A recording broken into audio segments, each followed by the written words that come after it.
रायगड जिल्हा परिषद अलिबाग, पंचायत समिती पोलादपूर आणि तालुका कृषी अधिकारी कार्यालय यांच्या संयुक्त विद्यमाने पोलादपूर येथे भव्य तालुकास्तरीय कृषी मेळावा आणि मार्गदर्शन शिबिर उत्साहात संपन्न झाले आहे। शेतकरी हा देशाचा कणा असून त्याला आधुनिक शेतीचे योग्य मार्गदर्शन मिळणं काळाची गरज आहे। याच उद्देशानं या शिबिराचं आयोजन करण्यात आले होते। या मेळाव्यात दुर्गम आणि डोंगराळ भागातील शेतकऱ्यांच्या विविध समस्यांवर सविस्तर चर्चा करण्यात आली। यावेळी जिल्हा परिषद सभापती चंद्रकांत कळंबे यांनी प्रशासनाकडे एक मोठी आणि महत्त्वाची मागणी केली आहे। सध्या पाऊस लांबणीवर गेल्यामुळे काही शेतकऱ्यांवर दुबार पेरणीची वेळ आली असून बळीराजा आर्थिक संकटात सापडलाय। त्यामुळे प्रशासनानं दुबार पेरणीसाठी शेतकऱ्यांना तातडीनं बियाणं उपलब्ध करून द्यावेत असे आवाहन त्यांनी केले। तसेच भेसळयुक्त पदार्थांवर सुरू असलेल्या कारवाईमुळे आता शेतकऱ्यांच्या मालाला चांगला भाव मिळेल असा विश्वासही त्यांनी व्यक्त केला। जिल्हा परिषद सभापती वैकुंठ पाटील यांनी पंचायत समितीच्या शासकीय अधिकाऱ्यांना कडक शब्दात आवाहन केले।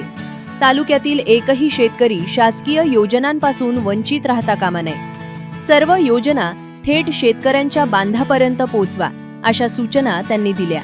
मी प्रत्येक शेतकऱ्याच्या पाठीशी खंबीरपणे उभा आहे अशी ग्वाहीही त्यांनी यावेळी दिली। या कार्यक्रमाला सभापती अविनाश शिंदे, उपसभापती अनिता भिलारे, पंचायत समिती सदस्य अनिल दळविवी, तालुका कृषी अधिकारी वैशाली फडतरे, पाणी फाउंडेशनचे प्रणय गोरीवले यांच्यासह शिवसेना आणि भाजपचे स्थानिक पदाधिकारी व शेतकरी मोठ्या संख्येने उपस्थित होते। कार्यक्रमाचे नेटके सूत्रसंचालन ज्ञानेश्वर उतेकर यांनी केले।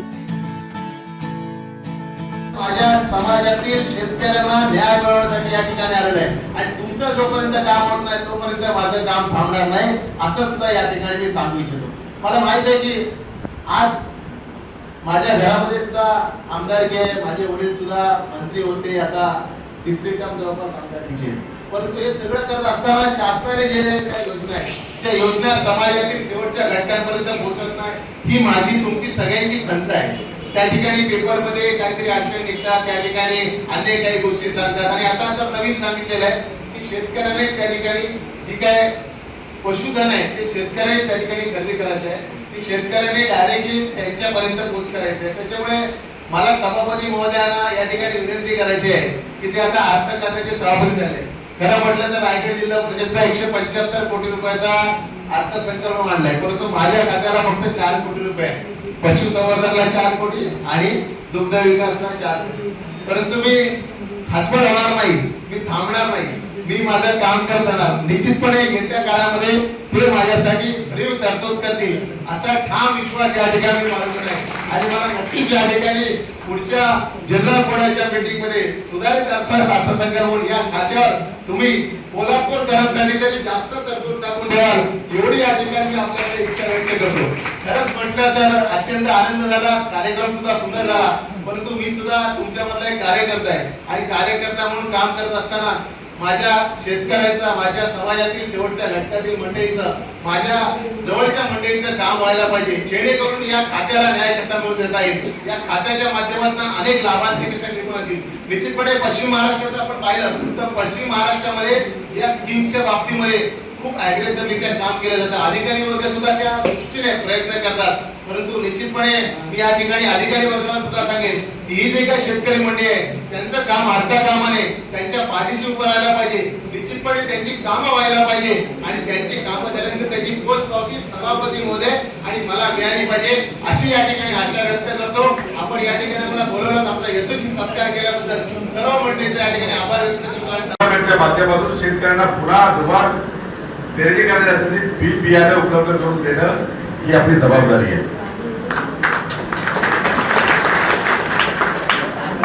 आणि तो शेतकरी टिकला तर सगळं टिकेल। आणि जर आपण शेतीमध्ये किंवा आपल्या 2 मुद्दे समाजासाठी तुम्ही दारामध्ये मांडणार आहे जे मी शेतकऱ्यांनी संवाद साधलेले मी सभापती असताना त्यावेळेला जास्त उत्पादन निर्माण व्हावं म्हणून आपण जाफराबादी म्हैसी जर्सी गाई दिल्या। माझा अभ्यास आहे, मी त्या अभ्यासावरती गेल्या अनेक वर्ष बोलतोय आणि ते खरंही आहे। आज जास्त दूध मिळावं 5 लिटर 10 लिटर दूध मिळावं यासाठी आपण मुरा म्हैसी किंवा जर्सी गाई आपण बाहेरून आणल्या, सहवाल जातीच्या गायी आपण बाहेरून आणल्या, परंतु या वातावरणामध्ये वातावरणाला पोषण नसल्यामुळे त्या इथे दूध देत नाही. डॉक्टर साहेब बरोबर आहे, त्या प्रमाणात दूध देत नाही शेतकरी.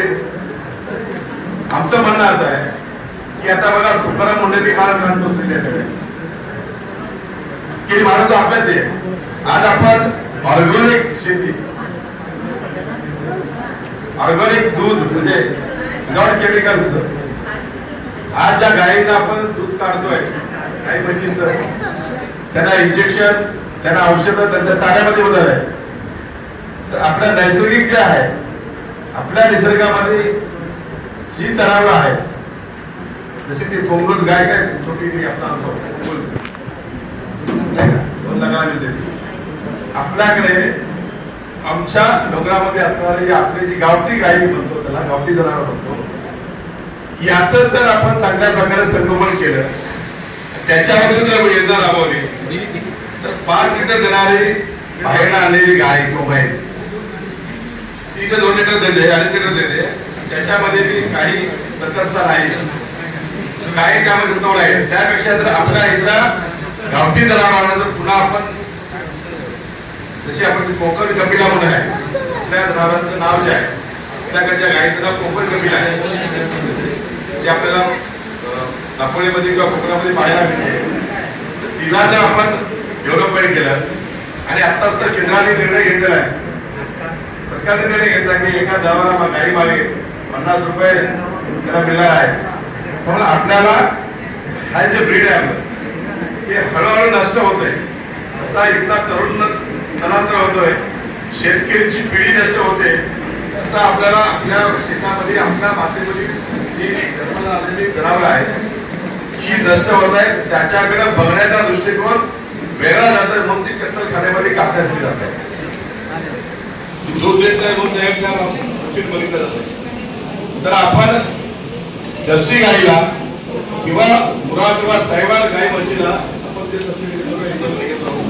माझं म्हणणं आहे की जिल्हा परिषदेचा आपलं स्वतःचं बजेट आहे, आपण ठरवू शकतो कुठली योजना घ्यायची. त्यामुळे आपल्याला अधिकार आहे. तर आपल्या इथल्या ज्या गायी ज्या चांगल्या आहेत, ते गावठी आहेत, यांच्यासाठी या योजनेमध्ये त्यांना घेऊन त्यांना सबसिडी घेऊन त्यांचं दूध उत्पादन कसं वाढेल.